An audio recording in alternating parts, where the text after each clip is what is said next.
ಸಂಜೀವಿನಿ ನೌಕರರಿಗೆ ಸೇವಾ ಭದ್ರತೆ ಒದಗಿಸಲು ಆಗ್ರಹಿಸಿ ಕರ್ನಾಟಕ ರಾಜ್ಯ ಸಂಜೀವಿನಿ ನೌಕರರ ಹಾಗೂ ಫಲಾನುಭವಿಗಳ ಸಂಘದ ಸದಸ್ಯರು ಫ್ರೀಡಂ ಪಾರ್ಕ್ನಲ್ಲಿ ಪ್ರತಿಭಟನೆ ನಡೆಸಿದರು. ಕರ್ನಾಟಕ ರಾಜ್ಯ ಸಂಜೀವಿನಿ ನೌಕರರ ಮತ್ತು ಫಲಾನುಭವಿಗಳ ಸಂಘಕ್ಕೆ ಜಯವಾಗಲಿ. ಏನೇ ಬರಲಿ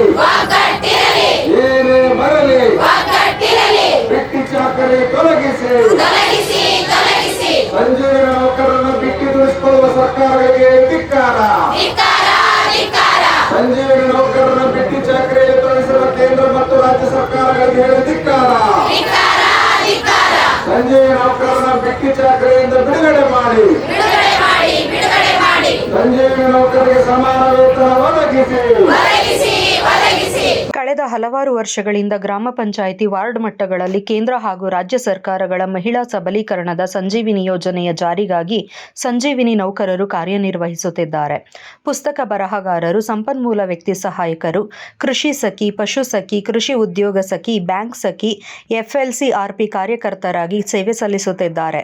ಆದರೆ ಇವರಿಗೆ ಯಾವುದೇ ವೇತನ ನೀಡದೆ ಗೌರವಧನವೆಂಬ ಅಣಕದ ವೇತನ ನೀಡಿ ದುಡಿಸಿಕೊಳ್ಳಲಾಗುತ್ತಿದೆ ಎಂದು ಸಂಘಟನೆಯ ರಾಜ್ಯ ಸಂಚಾಲಕ ಜಿ. ನಾಗರಾಜ ಆರೋಪಿಸಿದರು. ಫೆಬ್ರವರಿ 1ನೇ ತಾರೀಕಿಗೆ ಮಾನ್ಯ ಸಚಿವರಾಗಿರ್ತಕ್ಕಂಥ ಡಾಕ್ಟರ್ ಶರಣ್ ಪ್ರಕಾಶ್ ಪಾಟೀಲ್ ಅವರು ಮತ್ತು ಕೌಶಲ್ಯ ಅಭಿವೃದ್ಧಿ ನಿಗಮದ ಅಧಿಕಾರಿಗಳಲ್ಲಿ ಜಂಟಿ ಸಭೆ ನಡೆದು ಪ್ರಮುಖವಾಗಿ MBK ಮತ್ತು LCRP ಸಖಿಗಳ ಗೌರವಧನದ ಬಗ್ಗೆ ನಾವು ಚರ್ಚೆ ಮಾಡಿದ್ವಿ. ಆ ಚರ್ಚೆ ಮಾಡಿದಾಗ ಅವರು ಹೆಚ್ಚಳ ಮಾಡಲಿಕ್ಕೆ ಒಪ್ಕೊಂಡಿದ್ರು. ಆದರೆ ಇಲ್ಲಿವರೆಗೆ ಯಾವುದೇ ಥರದ ಸರ್ಕಾರದಿಂದ ಆದೇಶ ಬರಲಾರ್ದಂಥದ್ದು ಒಂದು ಕಡೆ ಆಗಿದೆ. ಆ ಕಾರಣಕ್ಕಾಗಿ ಅದನ್ನು ಒತ್ತಾಯ ಮಾಡಿ ಅವತ್ತು ನಡೆದಿರ್ತಕ್ಕಂಥ ಸಭೆಯಲ್ಲಿ ಆಗಿರ್ತಕ್ಕಂಥ ತೀರ್ಮಾನನ ಜಾರಿ ಮಾಡ್ಬೇಕಂತಕ್ಕಂಥ ವಿಶೇಷವಾಗಿ ನಾವು ಅವ್ರನ್ನ ಒತ್ತಾಯ ಮಾಡ್ತೀವಿ. ಮತ್ತು ಜೊತೆಗೆ ಇವತ್ತು ಸಂಜೀವಿನಿ ನೌಕರರಲ್ಲಿ ಕೆಲಸ ಮಾಡ್ತಕ್ಕಂಥ ಏನು ಕೆಲಸಗಾರ ಅದಾರ ಅವರಿಗೆ ನೇಮಕಾತಿ ಆದೇಶ ಯಾವುದೇ ಆದೇಶ ಇರಲಾರ್ದೇ ಅವರಿಗೆ ಯಾರು ಅಂಡರ್ನಲ್ಲಿ ಕೆಲಸ ಮಾಡ್ತೀವಿ ಅಂತಕ್ಕಂಥದ್ದನ್ನೇ ಒಂದು ಅಧಿಕೃತ ಇರಲಾರ್ದೇ ಇವತ್ತು ಕೆಲಸ ಮಾಡಿಸಂತಕ್ಕಂಥ ಸರ್ಕಾರದ ನೀತಿಯನ್ನು ನಾವು ಖಂಡಿಸಿ ಕೇಳಿದಾಗ ಆದೇಶ ಪ್ರತಿಯನ್ನು ಕೊಡ್ತೀವಿ ಮತ್ತು ಸೇವಾ ಭದ್ರತೆ ಮತ್ತು ಕೆಲಸದ ನಿಯಮಾವಳಿಯನ್ನು ರಚನೆ ಮಾಡ್ತೀವಿ ಅಂತಂದು ಹೇಳಿದರು. ಆದರೆ ಇಲ್ಲಿವರೆಗೆ ಆದರೂ ಅವರು ಏನು ಮಾತಾಡ್ತಾ ಇಲ್ಲ. ಆ ಕಾರಣಕ್ಕಾಗಿ ಇವತ್ತು ನಾವು ಈ ಒಂದು ಪ್ರತಿಭಟನೆಯನ್ನು ಮಾಡ್ತಾ ಇದ್ವಿ. ಇವರು ಇವತ್ತು ಯಾವ ರೀತಿಯಾಗಿದೆ ಅಂತಂದರೆ 5,000, 2,500, 1,500 ನೀವು ಕೇಂದ್ರ ಸರ್ಕಾರ ಇಡೀ ಭಾರತ ದೇಶ ಸ್ವಚ್ಛತವಾಗಿರ್ಬೇಕಂತಂದು ಸ್ವಚ್ಛ ಭಾರತ್ ಅಂತಂದು ನಿರ್ಮಾಣ ಮಾಡಲಿಕ್ಕೆ ಪ್ರಯತ್ನ ಮಾಡ್ತದೆ. ಆ ಸ್ವಚ್ಛ ಭಾರತ ನಿರ್ಮಾಣದಲ್ಲಿ ಪಂಚಾಯತಿ ಮಟ್ಟದಲ್ಲಿ ಸ್ವಚ್ಛತೆ ಕೆಲಸ ಮಾಡ್ತಕ್ಕಂಥ ಕಸ ವಿಲೇವಾರಿ ಮಾಡ್ತಕ್ಕಂಥವ್ರ ಅವರಿಗೆ ಕನಿಷ್ಠ 1,000 ತಿಂಗಳಿಗೆ 1,000 ಕೊಡ್ತಾರೆ.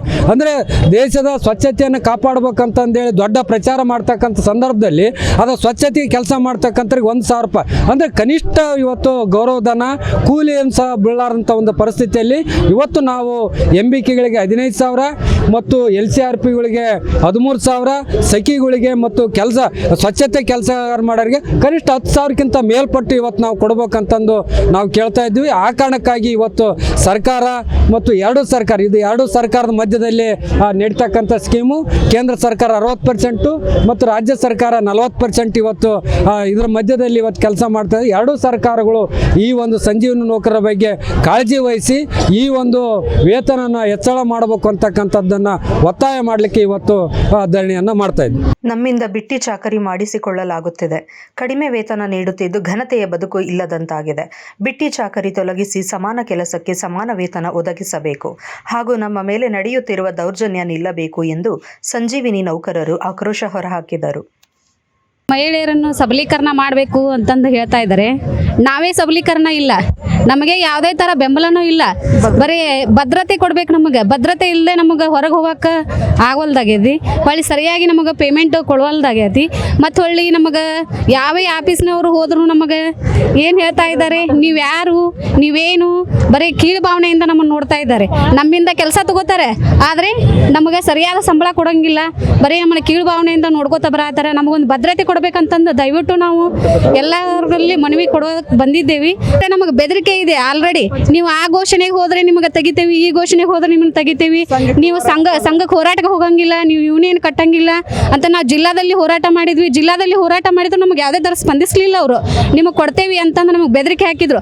ಯಾರು ಆಫೀಸರ್ ಬಂದರೆ ನೀವು ಏನಾದರೂ ದೌರ್ಜನ್ಯ ಹೇಳ್ಕೊಂಡ್ರೆ ನಾವು ನಿಮ್ಮನ್ನು ತೆಗೆದು ಹಾಕ್ತೇವೆ ಅಂತ ನಮಗೆ ಆಲ್ರೆಡಿ ಬೆದರಿಕೆ ಐತೆ. ನಾವು ಯೂನಿಯನ್ ಮುಖಾಂತರ ನಮ್ಗೆ ಯೂನಿಯನ್ ಬೆಂಬಲ ಕಟ್ಕೊಂಡು ಕೇಸ ನಾವು ಇಲ್ಲಿವರೆಗೆ ಬಂದೇವಿ. ನಮ್ಗೆ ಇಲ್ಲಿವರೆಗೆ ಇಲ್ಲಿ ಬಂದು ಕುಂತರು ನಮಗೆ ನ್ಯಾಯ ದೊರಕಿಸ್ಕೊಡ್ಬೇಕಂತ ತಮ್ಮಲ್ಲಿ ವಿನಂತಿಸ್ಕೊಳ್ತೀವಿ. ಆದ್ರೆ ದೌರ್ಜನ್ಯ ಮುಕ್ತರಾಗಬೇಕು ನಾವು. ಬರೀ ದೌರ್ಜನ್ಯದೊಳಗೆ ಬಲಿ ಆಗಾಕತ್ತೀವಿ. ದೌರ್ಜನ್ಯದೊಳಗಿಂದ ನಮ್ಗೆ ಮುಕ್ತಿ ಮಾಡಿಕೊಡ್ಬೇಕಂತಂದು ನಾವು ಸರ್ಕಾರಕ್ಕೆ ತಿಳಿಸ್ಕೊಡು.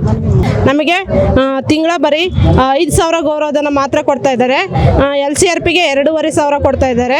ಮತ್ತು ಪಶು ಸಖಿ ಕೃಷಿ ಸಖಿಗೆ 3,750 ರೂಪಾಯಿ ಇವಾಗ ಕೊಡ್ತಾ ಇದ್ದಾರೆ.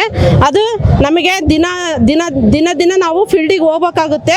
ಆ ಫೀಲ್ಡಿಗೆ ಹೋದಾಗ ನಮಗೆ ಒಂದು 15ರಿಂದ 20 ಕಿಲೋಮೀಟ್ರ್ ನಾವು ಬಸ್ ಮುಖಾಂತರ ಆಗಿರ್ಬೋದು ಅಥವಾ ಯಾವ್ದಾರ ಒಂದು ಗಾಡಿ ಹಿಡ್ಕೊಂಡು ನಾವು ಸಂಚಾರ ಮಾಡಬೇಕಾಗುತ್ತೆ. ಅದು ದುಡ್ಡು ನಮಗೆ ಬರೀ ಬಸ್ ಚಾರ್ಜಿಗೆ ಮಾತ್ರ ಸಾಕಾಗುತ್ತೆ. ಇನ್ನು ನಮ್ಮ ಮನೆಯ ಕುಟುಂಬ ಸಾಕೋದಕ್ಕೆ ನಾವು ಇದನ್ನು ಬೆಳಗ್ಗೆ 10:30ಯಿಂದ ಸಂಜೆ 5 ಗಂಟೆವರೆಗೂ ನಮಗೆ ಅಟೆಂಡೆನ್ಸ್ ತಾಂತ ಇದ್ದಾರೆ. ಅಲ್ಲಿ ಅದನ್ನು ನಾವು ಸಾಯಂಕಾಲದವರೆಗೆ ನೀವು ಆಫೀಸಲ್ಲಿ ಕುತ್ಕೊಳ್ಳೇಬೇಕು ಅನ್ನೋ ಪ್ರೆಜರ್ ಮಾತ್ರ ಆಗ್ತಾ ಇದ್ದಾರೆ. ಆದರೆ ನಮಗೆ ಆ ಗೌರವಧನ ಮಾತ್ರ ಸಿಗ್ತಾ ಇಲ್ಲ. ನಾವು 5,000 ರೂಪಾಯಿದಲ್ಲಿ ಬೆಳಗಿಂದ ಸಂಜೆವರೆಗೆ ದುಡಿದ್ರೆ ನಮ್ಮ ಮನೆಯಲ್ಲಿರುವಂಥ ಕುಟುಂಬದ ಸದಸ್ಯರುಗಳು ಏನಾಗಬೇಕು? ಅವರೆಲ್ಲ ಹೊಟ್ಟೆಪಾಡಿಗೋಸ್ಕರ ನಾವು ಏನು ಮಾಡಬೇಕು ಮತ್ತು ನಮ್ಮ ಕುಟುಂಬವನ್ನು ಯಾವ ರೀತಿ ಸಾಕಬೇಕು ಅನ್ನೋದನ್ನು ನಮ್ಮ ಪ್ರಶ್ನೆಯಾಗಿದೆ. ನಮ್ಮ ಎಲ್ಲ MBK LCRP ಪಶು ಸಖಿಗಳ ಅಳಲು ಆಗೈತಿ. ಮತ್ತು ಸ್ವಚ್ಛತಾ ಕಾರ್ಯಕರ್ತರು ಕೂಡ ಇದ್ದಾರೆ ಇದರಲ್ಲಿ. ಅವರಿಗೂ ಕೂಡ ಇದುವರೆಗೂ ಗೌರವಧನವನ್ನು ಕೊಟ್ಟೇ ಇಲ್ಲ. ಯಾಕಂದರೆ ಎಷ್ಟೋ ಪಂಚಾಯತಿಗಳಲ್ಲಿ ಇನ್ನೂ ಕೂಡ ಅವ್ರನ್ನ ಕೆಲಸಕ್ಕೆ ಕರ್ಕೊಂಡು ಸರಿಯಾಗಿ ವೇತನ ಒದಗಿಸುತ್ತಿಲ್ಲ. ಅದು ಆ ಕಾರ್ಯ ಕೂಡ ಆಗಬೇಕು. ಅದೇ ರೀತಿ ನಾವು ಯಾವ ರೀತಿ ಜೀವನ ನಡೆಸಬೇಕು ಅನ್ನೋದು ನಮಗೂ ಒಂದು ಶಾಪದ ಥರ ನಮಗೆ ಅಂಟ್ಕೊಂಡಿದೆ. ಇದು 3 ವರ್ಷದಿಂದ ನಾವು ಸತತ ಪ್ರಯತ್ನ ಮಾಡ್ತಿದ್ದೀವಿ. ಅಧಿಕಾರಿಗಳಿಗೆ ನಮ್ಮ ಮೇಲೆ ಕನಿಕರ ಅನ್ನೋದು ತೋರ್ತಾ ಇಲ್ಲ. ಯಾಕಂತ ಹೇಳಿದರೆ ನಮ್ಮ ಮೇಲೆ ಮಲತಾಯಿ ಧೋರಣೆಯನ್ನು ಸರ್ಕಾರ ತೋರಿಸ್ತಾ ಇದೆ. ಈ ಧೋರಣೆಯನ್ನು ನಾವು ಎಲ್ಲ MBKಗಳು LCRPಗಳು ಮತ್ತು ಪಶು ಸಖಿ ಕೃಷಿ ಸಖಿ ಕೂಡ ಖಂಡಿಸ್ತಾ ಇದ್ದೀವಿ. MLAಗಳಿಗೆ ಮನವಿ ಪತ್ರ ಕೊಟ್ಟಿದ್ವಿ. ನಂತರದಲ್ಲಿ ಜಿಲ್ಲಾ ಪಂಚಾಯತ್ಗೆ ಮನವಿ ಪತ್ರ ಕೊಟ್ಟಿವಿ. ಆ ನಂತರದಲ್ಲಿ 2023ರಲ್ಲಿ ಜನವರಿ 13ನೇ ತಾರೀಕು ನಾವು ಇದೇ ಫ್ರೀಡಮ್ ಪಾರ್ಕಲ್ಲಿ ನಾವು ಹೋರಾಟ ಮಾಡಿದ್ವಿ. ಅದಾದ ನಂತರ ಬೆಳಗಾವಿನಲ್ಲಿ ಹೋರಾಟ ಮಾಡಿದ್ವಿ ಮೊನ್ನೆ 2024ರಲ್ಲಿ. ಆದರೆ ಅಲ್ಲಿಂದ ಇಲ್ಲಿವರೆಗೂ ಸುಮಾರು 35,000ಕ್ಕೂ ಹೆಚ್ಚಿನ ಜನ ಇವತ್ತು ಗ್ರಾಮೀಣ ಪ್ರದೇಶದಲ್ಲಿ ಪಂಚಾಯತಿ ಲೆವೆಲಲ್ಲಿ ಕೆಲಸ ಮಾಡುವಂಥ ನಮ್ಮ ನೌಕರದವರು. ಇವರಿಗೆ ಏನು ಕೂಡ ಇವತ್ತು ಕನಿಷ್ಠ ವೇತನ ಸಿಗಲಾರ್ದಂಗೆ ಇವತ್ತು ಏನು ಕೂಡ ಒಂದು ಸರ್ಕಾರ ಹೇಳ್ತತಿ ಏನು ಅಂತಂದೇಳಿದ್ರೆ ಕನಿಷ್ಠ ವೇತನ 30,000 ರೂಪಾಯಿ ಇರಬೇಕು ಅಂತಂದೇಳಿ ಕಾರ್ಮಿಕ ಕಾನೂನುಗಳು ಹೇಳುವಂಥ ಸಂದರ್ಭದಲ್ಲಿ.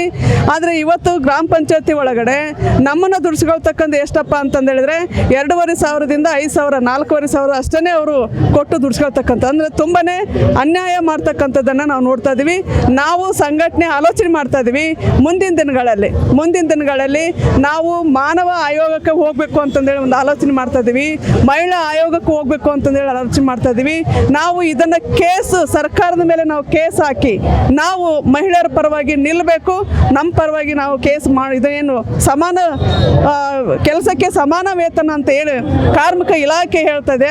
ಆ ಪ್ರಕಾರ ಇವತ್ತು ಕನಿಷ್ಠ ನಾವು ಕೇಳೋದೇನಪ್ಪ ಅಂದ್ರೆ 15,000, 13,000 ಮತ್ತು 10,000 ಇಷ್ಟು ಕೊಡದೇ ಇದ್ರೆ ಇವತ್ತು ಕೆಲಸ ನೋಡಿದ್ರೆ ಬೆಳಗ್ಗೆ 5 ಗಂಟೆಯಿಂದ ಸಂಜೆ 5:30ವರೆಗೂ 9:00ರಿಂದ 5:30ವರೆಗೂ ಕೆಲಸ ಮಾಡಿಸ್ಕೊಳ್ತಾ ಇದ್ದಾರೆ. ಆದರೆ ವೇತನ ನೋಡಿದ್ರೆ ಇಲ್ಲ. ಮನೆ ಒಳಗಡೆ ಎಷ್ಟೊಂದು ತೊಂದರೆಗಳು ಇವತ್ತೆಲ್ಲ ಮಹಿಳೆಯರಾಗಿರೋದ್ರಿಂದ ಇವತ್ತು ಅತ್ತೆ ಮಾವ ವಯಸ್ಸಾದವ್ರು ನೋಡ್ಕೋಬೇಕು, ಮಕ್ಕಳು ನೋಡ್ಕೋಬೇಕು, ಮತ್ತು ಗಂಡನ್ನು ನೋಡ್ಕೋಬೇಕು, ಮತ್ತು ಮನೆಯನ್ನು ನಿಭಾಯಿಸಬೇಕು. ಇಂಥ ಎಲ್ಲವನ್ನೂ ಕೂಡ ಮನೆ ಒಳಗಡೆ ಮಾಡಿಕೊಂಡು ಮತ್ತು ಹೊರಗಡೆ ನಾವು ಪ್ರತಿಯೊಬ್ಬರು ಕೂಡ ಇವತ್ತು ಸ್ವಸಹಾಯ ಸಂಘ 45ರಿಂದ 50, 90 ಸಂಘಟನೆವರೆಗೂ ನಾವು ಕೆಲಸ ಮಾಡಿದ್ದೀವಿ. ಹೊರಗಡೆ 90 ಸಂಘಗಳನ್ನು ನಾವು ರಚನೆ ಮಾಡಿದ್ದೀವಿ. ಆದರೆ ಆ ರಚನೆ ಮಾಡಿದಂಥ ಸಂಘಟನೆಗೆ ಕನಿಷ್ಠ ವೇತನಗಳು ಇಲ್ಲ ಅಂತಂದೇಳಿ ನಾವು ಕೇಳ್ತಿದ್ವಿ. ಮೊನ್ನೆ 1ನೇ ತಾರೀಕು ನಮಗೆ ಮಾತುಕತೆ ಕರೆದಿದ್ರು. ಅವ್ರು ಹೇಳ್ತಾರೆ ಏನಂದರೆ, ನೀವು 40 ಸಂಘ ರಚನೆ ಮಾಡಿದರೆ 5,000 ರೂಪಾಯಿ ಹೆಚ್ಚಳ ಮಾಡ್ತೀವಿ, 90 ಸಂಘ ರಚನೆ ಮಾಡಿದರೆ 9,000 ರೂಪಾಯಿ ಕೊಡ್ತೀವಿ ಅಂತ ಹೇಳ್ತಾರೆ. ನಾವು ಅವ್ರು ಏನು ಹೇಳ್ತಾರೆ, ಸದ್ಯಕ್ಕೆ ಅವ್ರು ಏನು ಹೇಳ್ತಾರೆ ಅದನ್ನು ಒಪ್ಪಿದ್ದೀವಿ ಅವತ್ತು. ಆದರೆ ಬಜೆಟ್ ಅಂತ ಬಂದಾಗ ಇಡೀಯಾಗಿ ಈ ಸುಮಾರು 35-40 ಸಾವಿರ ಜನರನ್ನ ಮಹಿಳೆಯರನ್ನ ಇವತ್ತು ನಿರ್ಲಕ್ಷ್ಯ ಮಾಡಿರ್ತಕ್ಕಂಥದ್ದನ್ನು ನಾವು ನೋಡ್ತಾ ಇದ್ದೀವಿ.